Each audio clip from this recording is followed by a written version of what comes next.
Au regard du rôle prépondérant de l'innovation dans l'accélération du développement socio-économique de la Côte d'Ivoire, il devient indispensable de booster l'énergie créative de la jeunesse afin qu'elle soit plus utile dans la transformation structurelle de l'économie ivoirienne.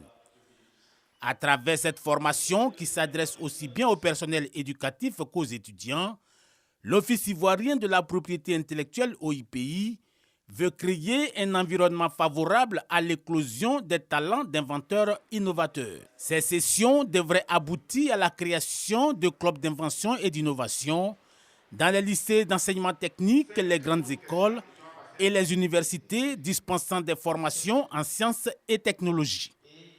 À l'évidence, les apprenants ont bien appréhendé les notions de la propriété intellectuelle. Nous avons appris la différence entre l'invention et l'innovation.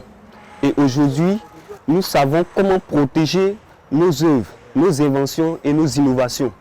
Et aujourd'hui, nous savons qu'avec cette formation, nous allons faire de grandes choses dans ce pays, dans l'Afrique et dans le monde entier. Cette année, la communauté internationale a pour slogan « La propriété intellectuelle et la jeunesse, innover pour un avenir meilleur ». Objectif, reconnaître l'énorme potentiel des jeunes et leur capacité à trouver des solutions nouvelles pouvant soutenir la transition vers un avenir durable.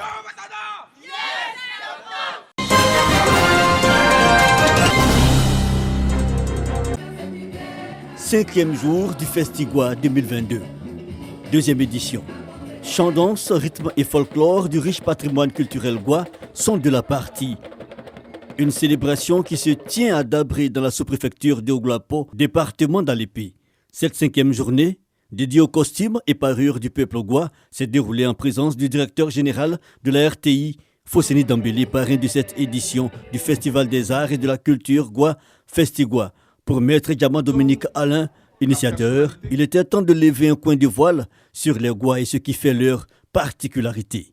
Le parrain de cette deuxième édition du Festival des Arts et de la Culture goua est honoré du choix porté sur sa personne. Il prend alors l'engagement d'œuvrer à l'enracinement et au rayonnement du Festigua. Ensemble, nous allons travailler à faire grandir le Festigua.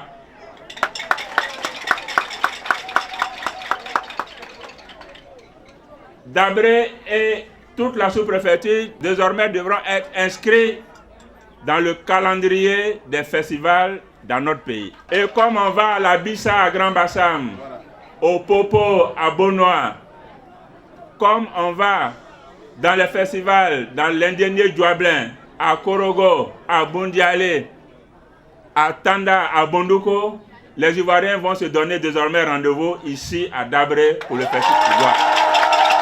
Cette journée, qualifiée d'exceptionnelle par le comité d'organisation du Festigua, a été agrémentée par un défilé de costumes en pays goua.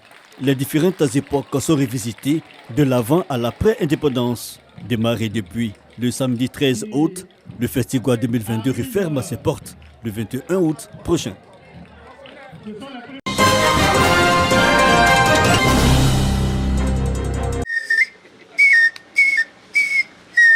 L'ONG Capreva, Culture africaine, préservation et valorisation, est une organisation non gouvernementale engagée dans la sauvegarde de l'identité des peuples.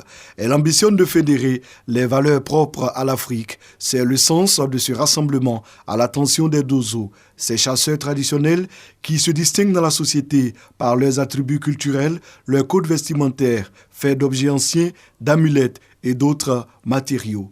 La communauté d'Ozo de Côte d'Ivoire a besoin d'être organisée pour jouer sa partition dans la promotion de notre héritage culturel.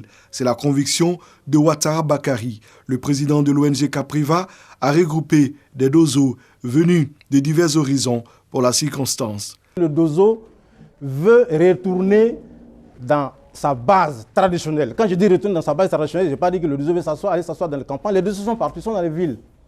Mais abandonner tout ce qui est interdit, tout ce qui n'est pas bon pour le pays, c'est-à-dire l'abattage de la forêt, l'abattage des animaux.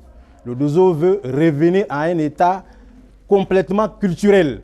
On a des danses, on a des musiques. Le Dozo est la tradition de sauver, de soigner, de guérir, de venir au secours de l'autre. Donc tous les Dozo du Côte d'Ivoire réunis demandent à l'État de les aider à s'organiser L'ONG Culture africaine, préservation et valorisation entend recenser et organiser tous les garants, promoteurs et animateurs de nos valeurs culturelles et détenteurs des us et coutumes.